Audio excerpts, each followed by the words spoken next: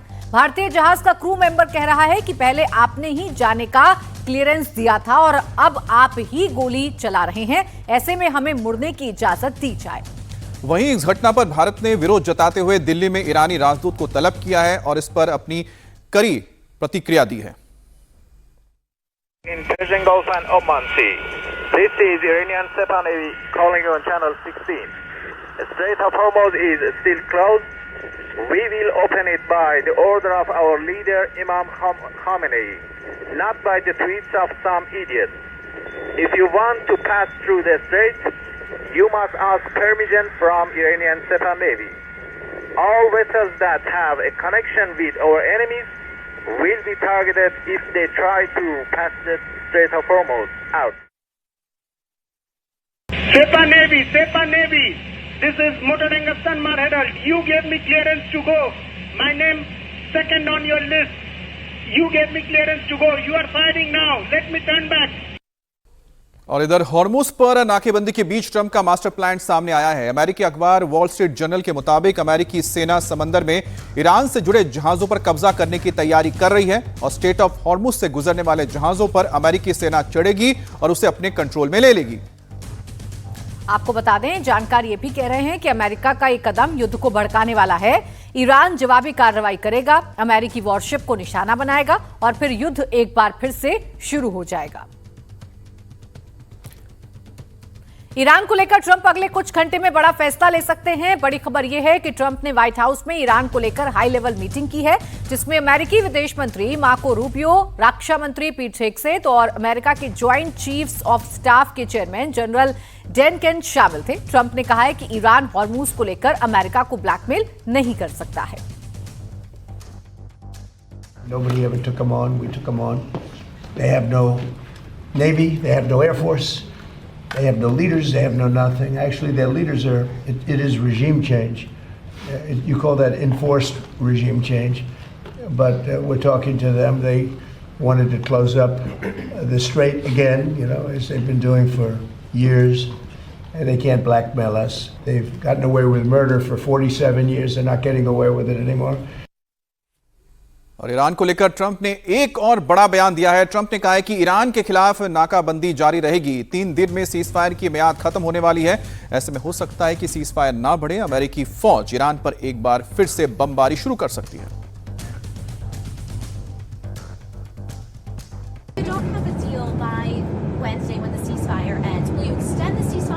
don't know. Maybe not. Maybe I won't extend it. Okay. But the blockade is going to remain. But maybe I won't extend it. So you have a blockade, and unfortunately, we'll have to start dropping bombs again. और इस बीच अमेरिकी news website एक्सियस की ओर से भी बड़ा दावा किया गया है। एक्सियस ने एक अमेरिकी अधिकारी के हवाले से कहा है कि अगर ईरान के साथ बातचीत आगे नहीं बढ़ी तो आने वाले दिनों में युद्ध की फिर से शुरुआत हो सकती है। तो अमेरिकी वेबसाइट की ओर से यह दावा किया गया है कि अगर आने वाले वक्त में 3 दिन का जो वक्त बचा है इसमें अगर बातचीत आगे नहीं बढ़ती है तो ऐसे में एक बार फिर से युद्ध की शुरुआत हो सकती है। और जिस तरह के संकेत सामने आ रहे हैं ऐसा लग रहा है कि तनाव एक बार फिर से बढ़ने जा रहा है। ईरान को लेकर इजरायली मीडिया का दावा है ईरान पर नए हमले की तैयारी इजरायल कर रहा है। ईरान के साथ फिर से लड़ाई शुरू होने की संभावना बढ़ चुकी है।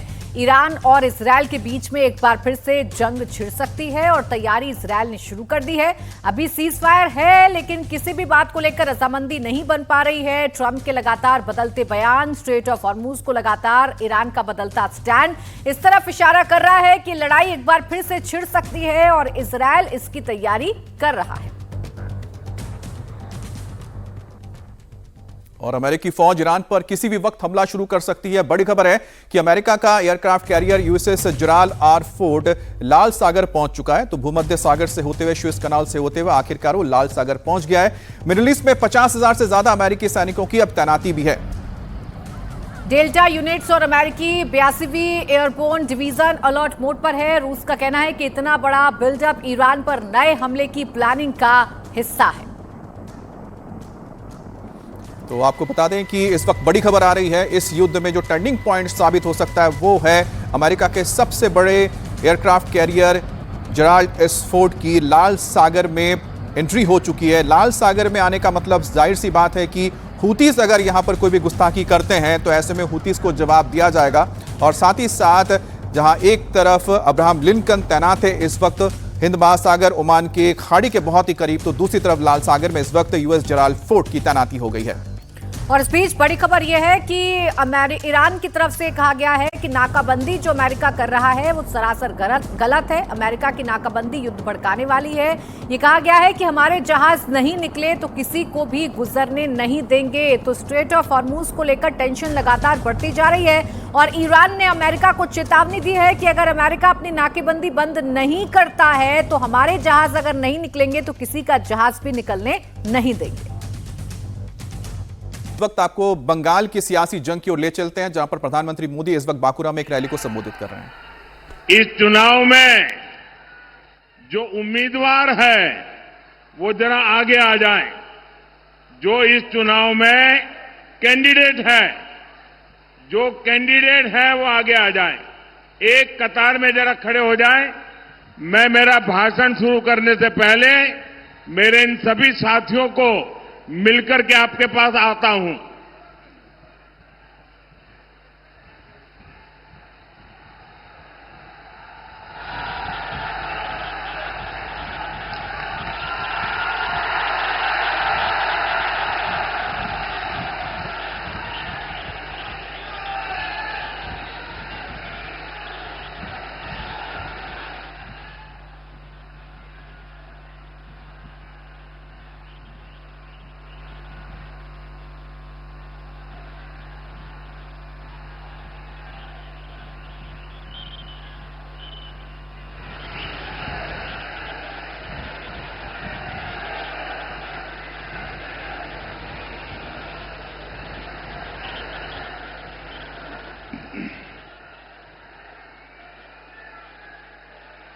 ये चित्र वालों का काम पूरा हो गया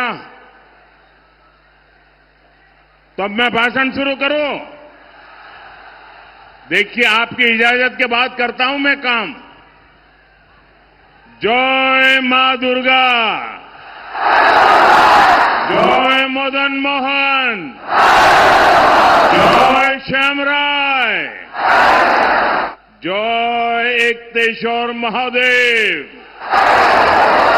हर हर महादेव।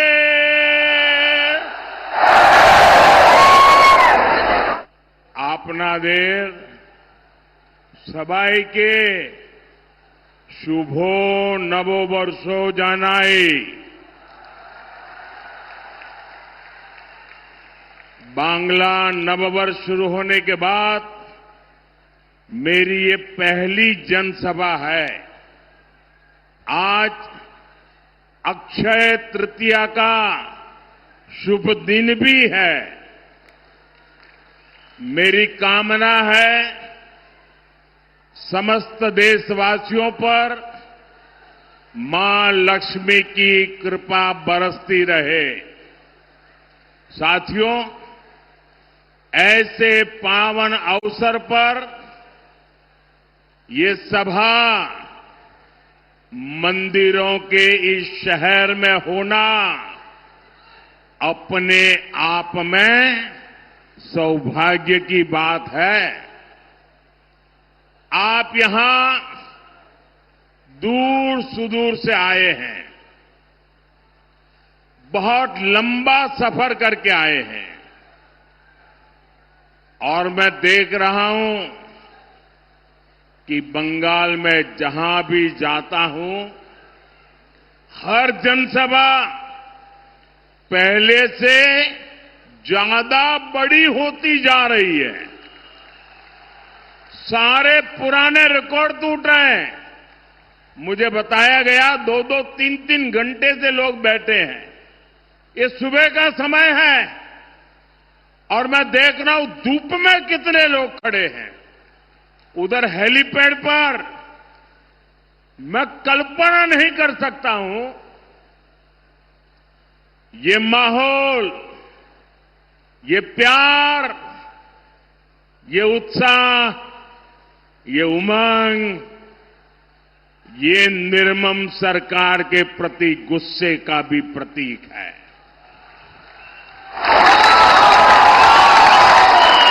इसका मतलब है बंगाल अब मान चुका है, बंगाल अब ठान चुका है। पाल्टानो दोरकार, पाल्टानो दोरकार, पाल्टानो दोरकार, पाल्टानो दोरकार, पाल्टानो दोरकार, पाल्टानो दोरकार। साथियों, ये मां शारदा की पवित्र धरती है और यहां इतनी विशाल संख्या में माताएं, बहनें, बेटियां भी आई है। बीजेपी की पहचान ही महिला सशक्तिकरण से है, महिला सुरक्षा से है। इसलिए देश के हर राज्य में बहनें, बेटियां बीजेपी को सबसे अधिक आशीर्वाद देती हैं। हम चाहते हैं कि विकसित भारत बनाने में बेटियों की भूमिका का विस्तार हो। राजनीति में भी ज्यादा से ज्यादा बेटियां आए। लेकिन साथियों, आपने देखा है कि संसद में क्या हुआ है। टीएमसी ने बंगाल की बहनों के साथ एक और धोखा दिया है। बंगाल की बहनें चाहती थी कि उनको 33% आरक्षण मिले। मोदी ने ये सुनिश्चित किया। बंगाल की बहनें चाहती थी कि ये 2029 से ही लागू हो।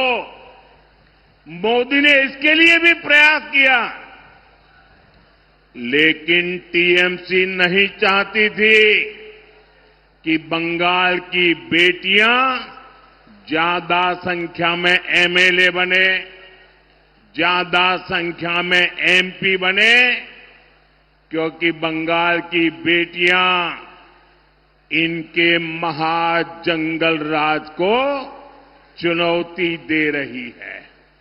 इसलिए टीएमसी ने कांग्रेस के साथ मिलकर साजिश रची और इन्होंने महिलाओं के लिए 33% सीट का कानून नहीं बनने दिया। साथियों, ये वही टीएमसी है जो घुसपैठियों को लाभ देने के लिए हर कानून नियम तोड़ देती है। ये वही टीएमसी है जो धर्म के आधार पर आरक्षण देने में जुटी है, संविधान की भावनाओं का गला घूंटने में लगी हुई है। मैं माताओं बहनों से पूछना चाहता हूं, क्या टीएमसी को सजा मिलनी चाहिए कि नहीं मिलनी चाहिए? बहनों के अधिकारों को लूटने वाली टीएमसी को जाना चाहिए कि नहीं जाना चाहिए? टीएमसी को पक्की सजा होगी, पक्की सजा होगी। यहां जो हमारे कुर्मी समाज है उसकी बात टीएमसी सुनने को तैयार नहीं है। घुसपैठियों की सुनती है, कुर्मी समाज की नहीं सुनती है। लेकिन अपने वोट बैंक को संविधान के विरुद्ध आरक्षण देना चाहती है। कोलकाता हाईकोर्ट बार बार कह रहा है ये नहीं चलेगा, लेकिन महाजंगल राज ऐसा है कि ये कोर्ट की भी नहीं सुनते। महिलाओं के आरक्षण के लिए तो देश की संसद ने कानून बनाया है। अब समय आ गया है, देर नहीं होनी चाहिए, उसको बस लागू करना है। लेकिन टीएमसी को ये पसंद नहीं आ रहा है। मैं बंगाल की हर बहन बेटी से कहूंगा, अब टीएमसी को सजा देनी है। अब टीएमसी को बड़ी सजा देनी है। महाजंगल राज को महासजा मिलनी चाहिए। साथियों, आदिवासी बहनों बेटियों से तो टीएमसी बहुत नफरत करती है। बीजेपी ने देश को पहली आदिवासी महिला राष्ट्रपति दी, क्योंकि हम आदिवासी समाज को सशक्त करना चाहते हैं। लेकिन टीएमसी ने आदिवासी बेटी के सामने अपना कैंडिडेट उतार दिया था। जैसे नेहरू जी ने बाबा साहब आंबेडकर को पराजित करने के लिए उम्मीदवार उतारे थे, वैसे ही कांग्रेस टीएमसी ने आदिवासी राष्ट्रपति को पराजित करने के लिए बहुत बड़ा खेल खेला था। यानी ये नहीं चाहते थे कि आदिवासी बेटी देश की राष्ट्रपति बने। साथियों, आज पूरी दुनिया राष्ट्रपति द्रौपदी मुर्मू जी का सम्मान करती है, लेकिन आदिवासी विरोधी टीएमसी उनका अपमान करती है। यहां बंगाल में जब राष्ट्रपति जी आई तो टीएमसी ने कैसे उनका अपमान किया, ये पूरे देश ने देखा है। बंगाल की बहनें आदिवासी समाज के इस अपमान को, एक राष्ट्रपति के अपमान को कभी भी नहीं भूलेगा। आप मुझे बताइए, राष्ट्रपति का अपमान हमें मंजूर है क्या? राष्ट्रपति का अपमान हमें मंजूर है क्या? राष्ट्रपति का अपमान करने वालों को सजा मिलनी चाहिए कि नहीं मिलनी चाहिए? राष्ट्रपति का अपमान ये महिलाओं का अपमान है कि नहीं है? राष्ट्रपति का अपमान आदिवासियों का अपमान है कि नहीं है? राष्ट्रपति का अपमान संविधान का अपमान है कि नहीं है? साथियों, बहनों की सुरक्षा, आप माताओं बहनों का सम्मान और आप माताओं बहनों की समृद्धि, ये बीजेपी की प्राथमिकता है। अभी टीएमसी सरकार के भ्रष्टाचार की वजह से बंगाल की महिलाओं को वो लाभ नहीं मिलता जो बीजेपी सरकार में मिला करता है, जो बगल में असम में मिलता है, जो बगल में त्रिपुरा में मिलता है, जो बगल में उड़ीसा में मिलता है, जो बगल में बिहार में मिलता है। वहां की महिलाओं को जो मिलता है वो आपको ये टीएमसी की निर्मम सरकार नहीं देने देती। बंगाल में बीजेपी सरकार बनेगी तो गरीब बहनों को मुफ्त राशन मिलेगा, कोई आपका राशन छीन नहीं पाएगा। बंगाल की बीजेपी सरकार महिलाओं को पक्का घर बनाने के लिए पीएम आवास योजना के तहत 1.5 लाख रुपए तक की मदद देगी। कितना? टीएमसी की निर्मम सरकार ने यहां आयुष्मान योजना रोक रखी है।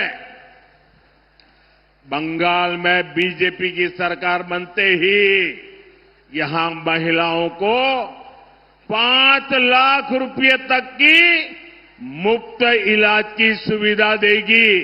कितने रुपए की? 5 लाख रुपए। अगर किसी महिला के घर में किसी को किडनी से जुड़ी बीमारी हुई है तो उसे सरकारी अस्पतालों में मुफ्त डायलिसिस की सुविधा भी मिलेगी। 1 रुपया खर्चा नहीं होगा। साथियों, यहां बंगाल में अभी शक्ति भरोसा कार्ड की बहुत चर्चा है। इससे बंगाल की हर बहन बहुत खुश है। इससे बंगाल की बहनों को हर साल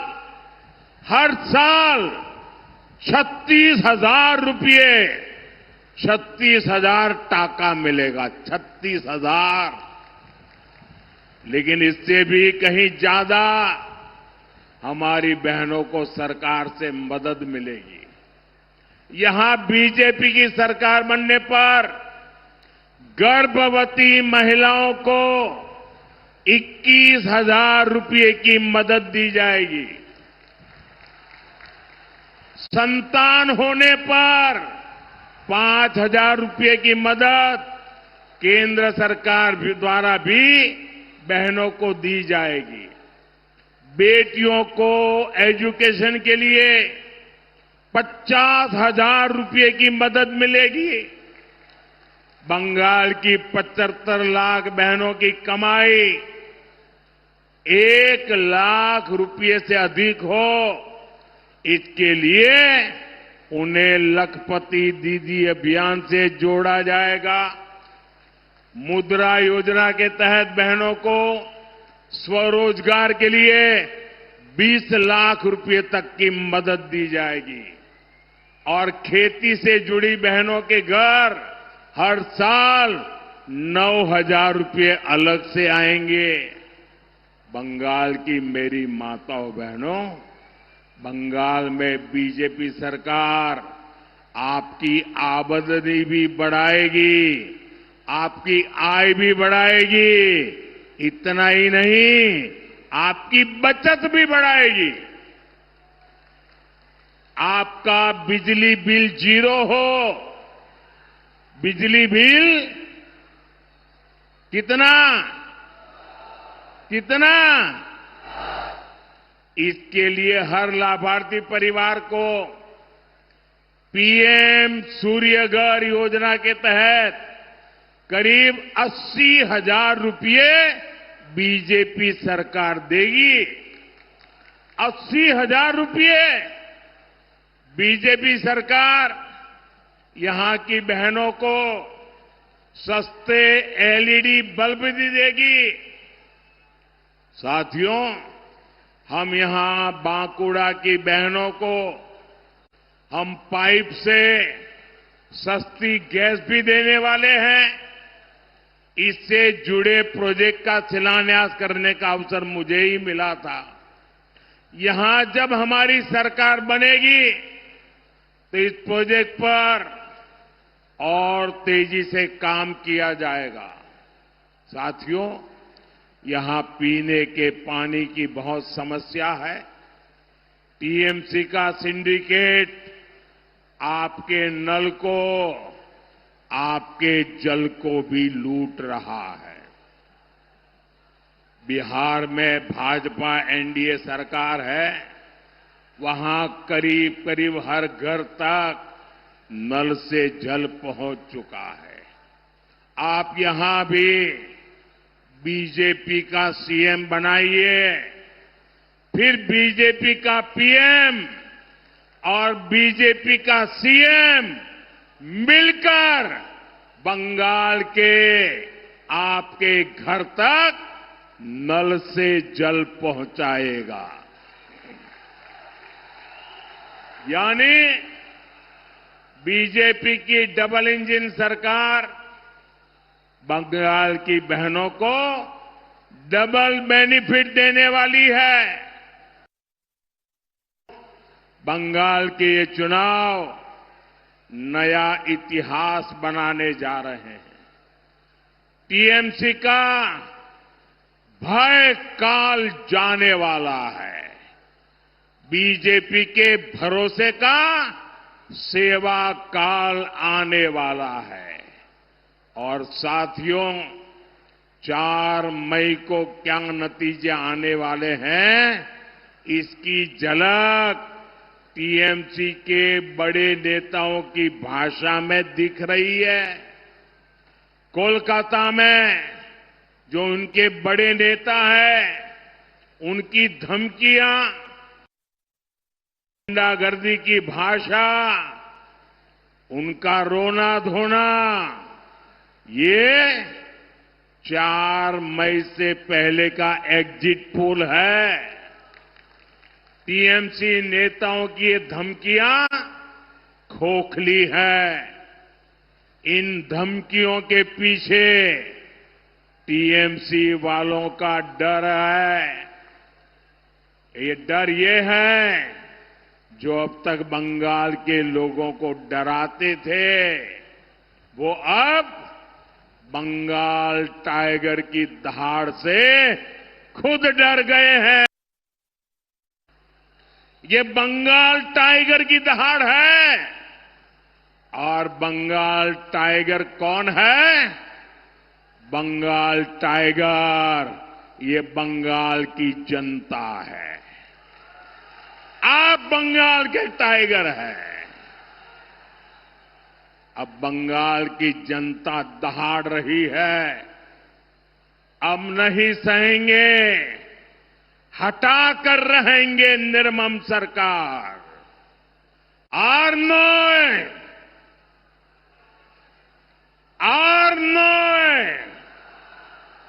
এখন বদল চাই। এখন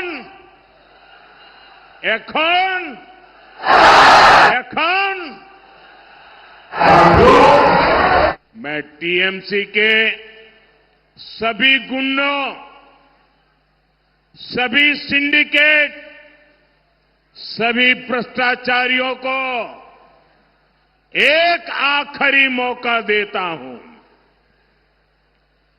29 अप्रैल से पहले अपने अपने थाने में आत्मसमर्पण कर लो।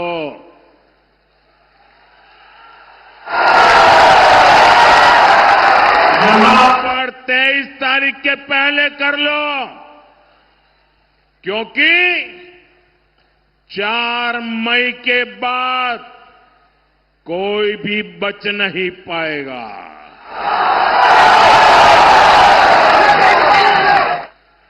यहां विष्णुपुर का माफिया बालू, पत्थर, कोयले के अवैध खनन से जुड़ा टीएमसी का सिंडिकेट, कान खोलकर सुन लो, कान खोलकर सुन लो, ये सब छोलबेना, ये सब साथियों, टीएमसी की निर्मम सरकार को गरीब परिवारों के दुख तकलीफ से कोई मतलब नहीं है। ये आपके हक को, आपकी सुविधा को रोक सकते हैं। मेरे पास इसके बहुत मजबूत सबूत है। आप मेरी बात ध्यान से सुनिएगा। साथियों, बांकुड़ा कला, सूर और संगीत की धरती है। इस धरती ने जोथा भट्टा जी, रामानंद चट्टोपाध्याय जी और यामिनी राय जी जैसी महान संतानें देश को दी है। बांकुड़ा के कण कण में, रज रज में शिल्प है, शिल्पियों का कमाल है।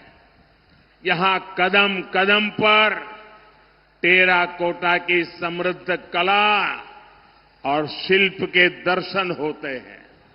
मंदिर हो, मूर्तियां हो, टेराकोटा की समृद्ध परंपरा यहां की पहचान है। साथियों, ऐसे ही काम से जुड़े कारीगरों, मूर्तिकारों के लिए मोदी ने पीएम विश्वकर्मा योजना बनाई।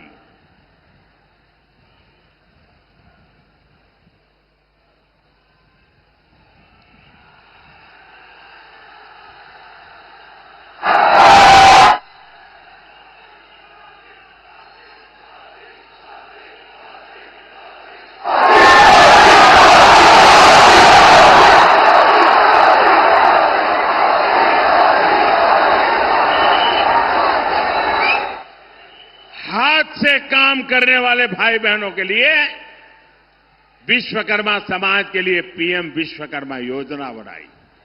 इसके तहत केंद्र सरकार आधुनिक ट्रेनिंग और हजारों रुपयों की मदद दे रही है। आपके पड़ोस में उड़ीसा है, वहां लगभग 7.5 लाख गरीब विश्वकर्मा साथियों ने इस कैंप में अप्लाई किया है। ओडिशा में बीजेपी सरकार है, इसलिए वहां तेजी से काम हो रहा है। करीब 25,000 साथी ट्रेनिंग पूरी कर चुके हैं और उन्हें 150 करोड़ रुपए से अधिक की मदद बैंकों से मिल चुकी है। साथियों, बंगाल के भी करीब 8 लाख लोगों ने अप्लाई किया है। वे भी विश्वकर्मा योजना का लाभ उठाना चाहते हैं, लेकिन तृणमूल की निर्मम सरकार ये नहीं चाहती। यहां सिर्फ एक ही रजिस्ट्रेशन हुआ, एक बोलो, 8 लाख एप्लीकेशन और सिर्फ एक रजिस्ट्रेशन। ये टीएमसी का असली चेहरा है। ये निर्मम सरकार आपके लिए निर्ममता का व्यवहार करती है। ये यहां की टेराकोटा धरोहर का अपमान है। ये राम किंकर बैज जी की विरासत का अपमान है।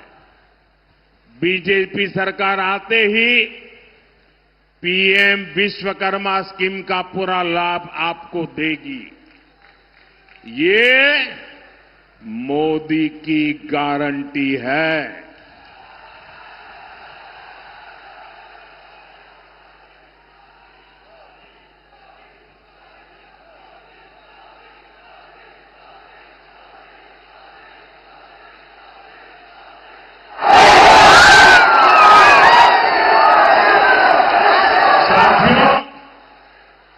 और यहां तो बालूचरी साड़ी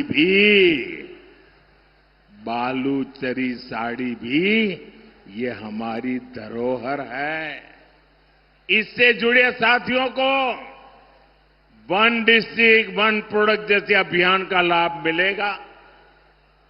साथियों, तृणमूल आदिवासी क्षेत्रों के लिए बिना योजनाओं को भी ठीक से लागू नहीं करती। हमने भगवान बिरसा मुंडा के नाम पर धरती आबा जनजातीय ग्राम उत्कर्ष अभियान शुरू किया है। इसके लिए 80,000 करोड़ रुपए रखे गए हैं, लेकिन टीएमसी का सिंडिकेट काम नहीं होने देता। साथियों, बंगाल में बिरहोर, लोढ़ा और टोटो जैसी अति पिछड़ी जनजातियां रहती है। इनके विकास के लिए पीएम जनमन योजना देश में चल रही है। ओडिशा में इसके तहत आदिवासी समाज के लिए 30,000 घर बनाए जा चुके हैं। त्रिपुरा में 16,000 से अधिक घर बने हैं, लेकिन बंगाल में एक भी घर नहीं बना है। कारण वही है क्योंकि यहां आदिवासी विरोधी, आदिवासियों की दुश्मन निर्मम सरकार है, तृणमूल की सत्ता है। साथियों, मैं यहां के नौजवानों और किसानों की पीड़ा समझता हूं। आलू किसानों के साथ जो निर्ममता हो रही है वो बहुत बड़ा अन्याय है। मेरा आपसे एक ही आग्रह है, मंडियों में जब तक टीएमसी का सिंडिकेट रहेगा किसानों का शोषण होता रहेगा। जब तक सिंडिकेट की लूट जारी रहेगी तब तक यहां शिल्प का उद्यम का विस्तार नहीं होगा। आप कमल का फूल खिलाइए और बीजेपी सिंडिकेट की परमानेंट सर्जरी करेगी। बंगाल में भी रोजगार मेले चलाए जाएंगे। बंगाल के युवाओं को बीजेपी भाता भी देगी और समय पर सरकारी भर्तियों भी निकाली जाएगी। और रोजगार मेलों में सामूहिक अपॉइंटमेंट लेटर दिए जाएंगे और ये भी मोदी की गारंटी है। साथियों, अब पहले चरण के मतदान के लिए कुछ ही घंटे शेष है। मेरा आप सभी से आग्रह है, हमारे सभी साथियों को भारी बहुमत से विजयी बनाएं। इस बार बीजेपी का सीएम शपथ ले, ये बंगाल की जनता का संकल्प है। पीएम सीएम एक साथे उन्नोयोने होवे दिने राते। इसी आग्रह के साथ आप सभी को बहुत बहुत शुभकामनाएं। भारत माता की, भारत माता की, भारत माता की। वंदे वंदे वंदे